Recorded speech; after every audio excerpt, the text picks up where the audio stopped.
Let's dive right into today's explainer, where we're unpacking a truly terrifying midnight train journey. This story is just brilliant because it completely blurs the line between a gritty, real-world crime thriller and flat-out supernatural horror.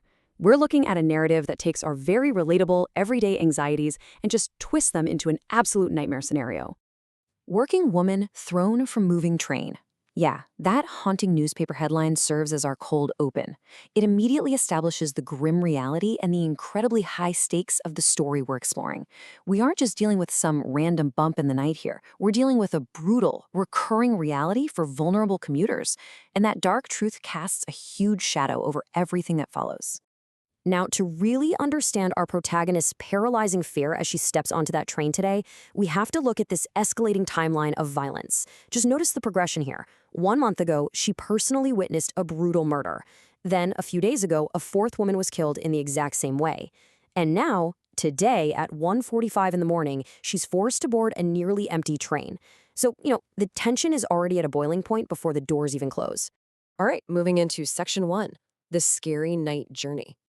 We start off by establishing this incredibly atmospheric and tense setting. Picture this. It's 1:45 a.m., it's pouring rain outside, and the train bogie is just empty and desolate. Imagine the sensory details in that moment. The deafening sound of the wind and rain rushing through a briefly opened window, the stark, creepy isolation of a near-empty carriage, and this terrified commuter who just rushed to get inside, basically syncing her steps with a moving train just so she wouldn't have to wait for hours on a deserted, dangerous platform. See, our protagonist isn't just afraid of the dark. Her psychological state is totally fractured right now.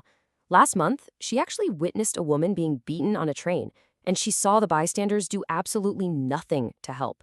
Nothing. And she was too terrified to report it to the police herself. So now, she's carrying this incredibly heavy trauma of survivor's guilt mixed with societal apathy, and she's forced to do this commute in constant, paralyzing fear. For her, literally every single shadow is a potential threat. Which brings us to section 2, the terrifying newspaper news. 4. Just think about that number for a second. That is the chilling number of working women who have been murdered during their late-night commutes in just the past month alone. Our protagonist spots a newspaper lying on the floor of the train, and the headline is just screaming this reality at her, complete with a photo of the latest victim. Her heart absolutely stops. She tries to look away, but the dread is already sinking in. The danger is so real, and it is happening right where she sits. Then the whole dynamic in the train shifts dramatically. Notice this stark contrast between our protagonist and a newly boarded passenger. On one side, you have our protagonist, isolated, terrified, gripping her bag for dear life, and completely haunted by that newspaper.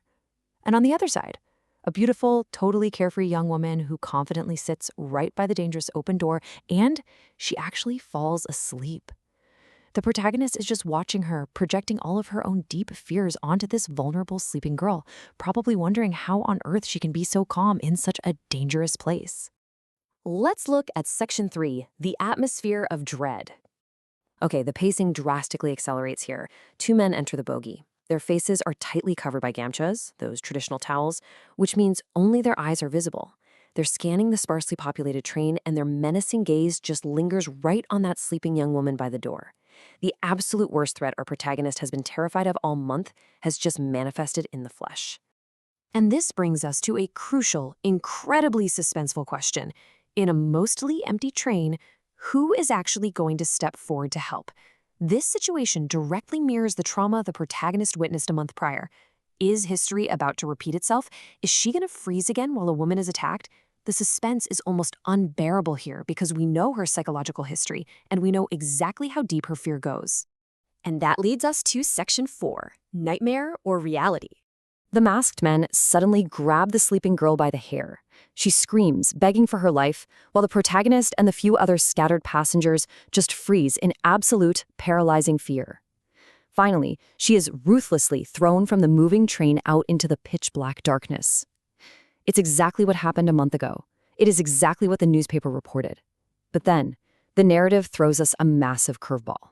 Damn, the protagonist jolts awake. That entire horrific sequence, it was just a trauma-induced nightmare. She had actually dozed off, but the relief doesn't last a second because the silence is immediately broken by the deafening sound of a very real, very violent physical struggle happening right on the floor of the train, right in front of her. Let's get into Section 5, the shocking truth. Here is where a brilliant twist unfolds. The protagonist looks down, and get this, it's the masked goons who are bleeding and beaten on the floor. Two other, totally unassuming passengers suddenly reveal themselves to be undercover female police officers. They had set a trap. They successfully overpower and arrest these serial killers right there in the train bogie. It turns out this whole thing was a meticulously planned sting operation all along. And I absolutely love this next moment. One of the undercover officers points her gun right at the defeated goons and delivers this powerful line. Don't ever make the mistake of considering a girl weak. It brings this profound, incredibly cathartic sense of justice to the story, completely subverting that whole narrative of female vulnerability that the killers, and honestly the protagonist's own fears, were relying on. But wait, because we are definitely not done. The protagonist looks over at the young, carefree girl who was acting as the bait. She's standing there with the cops, totally unharmed. But then the protagonist glances down at the newspaper, still lying on the floor. The face of the helpful young woman is the exact same face as the woman in the newspaper photograph. It's the fourth victim, the one who was murdered just days ago. And this reveals our true core theme here, supernatural retribution. This explainer masterfully weaves a gritty, real-world police sting operation with something entirely otherworldly. The spirit of the murdered woman didn't just move on, she actually manifested in the physical world to act as bait, helping the undercover police finish what the law started. So the protagonist doesn't just witness legal justice, but a profound literal vengeance from beyond the grave. So I'm going to leave you with this final provocative thought.